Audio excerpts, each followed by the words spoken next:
Dans cette capsule, nous allons définir l'enthalpie libre d'une réaction, son mode de calcul et les critères d'évolution d'une réaction chimique. Le deuxième principe de la thermodynamique apporte un critère qui est absolument général pour déterminer si une transformation est spontanément possible.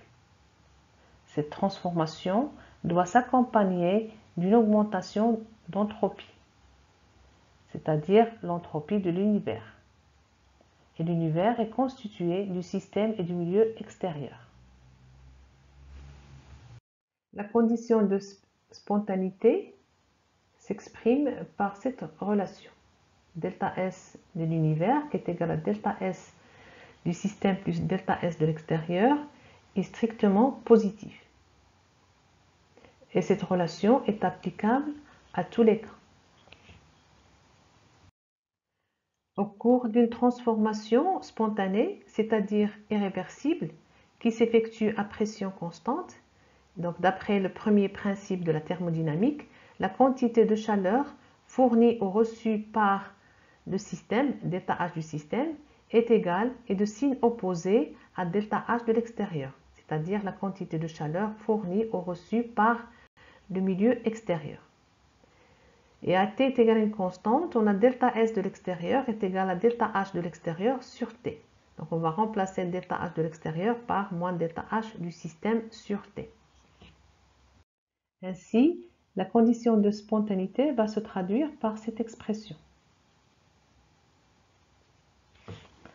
Donc on va multiplier par moins t, donc ce qu'on aura c'est delta H du système, moins t delta S du système est négatif.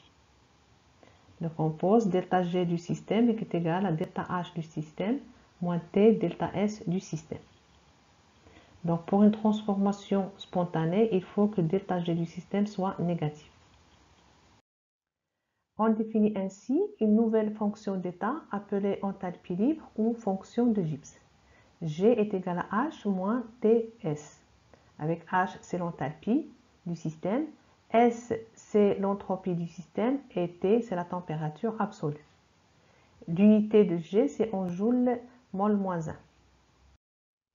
L'enthalpie libre est définie de telle sorte que sa variation ΔG au cours d'une transformation spontanée est négative. On peut donc poser comme principe qu'au cours d'une transformation spontanée s'effectuant à pression et à température constante, l'enthalpie libre d'un système ne peut que diminuer. Lorsque sa valeur atteint un minimum, le système sera dans un état d'équilibre. Et pour une réaction chimique qui est un système thermodynamique, l'enthalpie libre de la réaction est donnée par cette expression. Delta Rg à la température T qui est égale à delta RH à la température T moins T delta Rs à la température T. Pour déterminer les possibilités d'évolution spontanée d'un système chimique à pression à température constante, il suffit d'examiner le signe de la variation d'enthalpie libre delta Rg. Donc si delta Rg est positive, ça veut dire que l'enthalpie augmente, donc la réaction de point de vue thermodynamique est défavorisée, n'est pas possible. Donc on a une réaction non spontanée.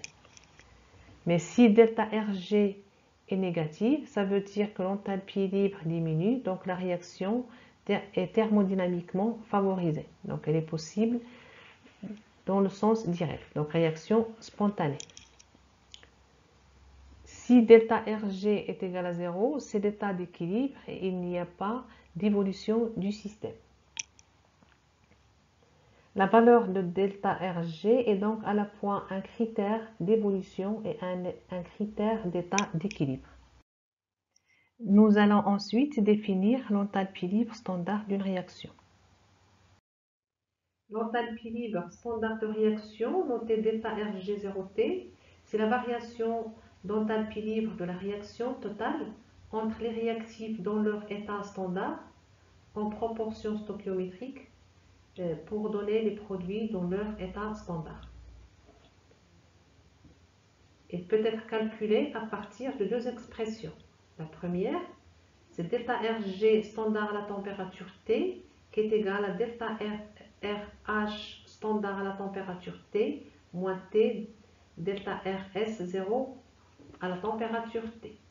Donc, il peut être calculé à partir de l'enthalpie standard et de l'entropie standard de réaction. Ou à partir de la relation delta RG standard à la température T qui est égale à somme du mi-I delta FG standard à la température T des produits I moins somme du mi-J delta FG standard à la température T des réactifs J. Avec delta FG standard à la température T, c'est la variation d'enthalpie libre qui accompagne la formation d'une mole d'un composé à partir de ces constituants pris dans leur état standard de référence. Donc, état standard de référence, ça veut dire qu'ils sont simples, purs, stables, état physique le plus stable. Et la pression, c'est 1 bar. Les valeurs des enthalpies libres standard de formation sont données dans les tables thermodynamiques ou calculées à partir des enthalpies standard de formation et des entropies standard de formation.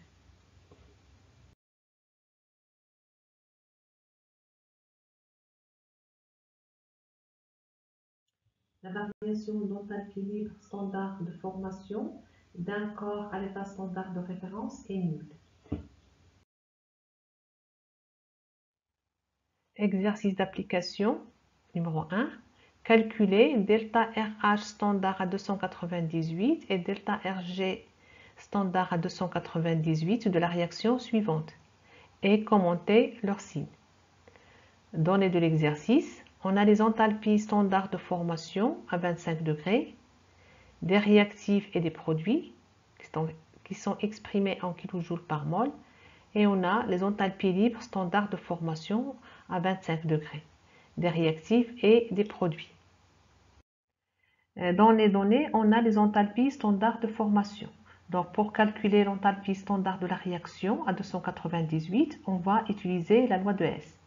Donc, delta RH0 à 298 est égal à la somme des enthalpies de formation des produits moins la somme des enthalpies de formation des réactifs. Donc, on aura delta RH standard à 298 est égal à l'enthalpie standard de formation de CH4 gaz plus l'enthalpie standard de formation de CH2CO gaz moins l'enthalpie standard de formation de CH3CO CH3 gaz.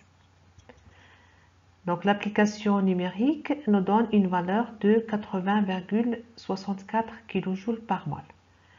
Donc la valeur de l'enthalpie est positive, ça veut dire que la réaction est endothermique. Pour le calcul de l'enthalpie libre standard de la réaction, on va utiliser la relation somme des enthalpies libres standard de produits moins la somme des enthalpies libres standard des réactifs, puisqu'on a dans les données les enthalpies libres standard de formation à 25 degrés. Donc on aura delta RG standard à 298 est égal à delta FG standard de CH4 gaz plus delta FG standard de CH2CO gaz moins delta FG standard de CH3CO CH3 gaz. Donc la valeur trouvée après application numérique c'est 40,21 kJ par mol. Donc dans les conditions standards, cette valeur est positive. Donc la réaction est non spontanée à T est égal à 298 et P est égal à 1 bar. Deuxième exercice d'application, soit la réaction suivante. AL2O3 solide qui donne 2AL solide plus 3,5 O2 gaz. Calculer l'enthalpie standard de la réaction à 298, l'entropie standard de la réaction à 298 et l'enthalpie libre standard de la réaction à 298 et commenter le signe des valeurs trouvées. Dans les données, on a l'enthalpie de formation standard à 25 degrés de AL2O3 solide et on a les entropies molaires standard absolues à 25 degrés des réactifs et des produits. Donc, on commence par examiner la réaction et on remarque que c'est la réaction inverse de la réaction de formation de Al2O3 solide. Donc, l'enthalpie de la réaction, c'est moins l'enthalpie de formation de Al2O3 solide.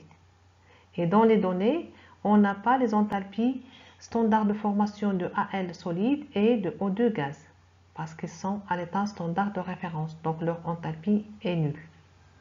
Donc l'enthalpie de la réaction, c'est moins l'enthalpie de formation standard de Al2O3 solide, qui est égale à 1675,70 kJ par mol. Donc la valeur de l'enthalpie de la réaction est positive. Donc la réaction est endothermique. Ensuite, on va calculer l'entropie standard de la réaction à 298. Dans les données, on a les entropies molaires standards absolues des réactifs et des produits. Donc on va utiliser la relation somme des entropies molaires standards absolues des produits moins la somme des entropies molaires standards absolues des réactifs qui sont pondérés par les coefficients stoichiométriques. Donc ce qu'on aura, c'est delta RS standard à 298 est égal à 2 fois l'entropie molaire absolue standard de Al solide plus 3 demi l'entropie molaire standard absolue de O2 gaz et moins l'entropie molaire standard absolue de Al2O3 solide. Donc le calcul va nous donner une valeur de 313,21 joules par mol par Kelvin. Donc la valeur de l'entropie standard de la réaction à 298 est positive. Donc on a une augmentation du désordre.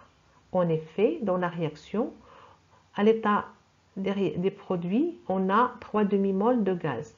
Et du côté des réactifs, on a 0 mol de gaz. Donc delta nu des gaz est égal à 3 demi et positif. L'état final est plus désordonné que l'état initial. Ça veut dire que l'entropie augmente. Pour le calcul de l'enthalpie libre standard de la réaction, on va utiliser cette relation. Parce qu'on a calculé l'enthalpie standard de la réaction et l'entropie standard de la réaction. On a la température, c'est 298. Donc le calcul va nous donner une valeur de 1582,36 kJ par mol. Delta RG0 est positive, donc la réaction est non spontanée à T est égal à 298 et P est égal à 1 bar. Donc dans les conditions standards, cette réaction est non spontanée.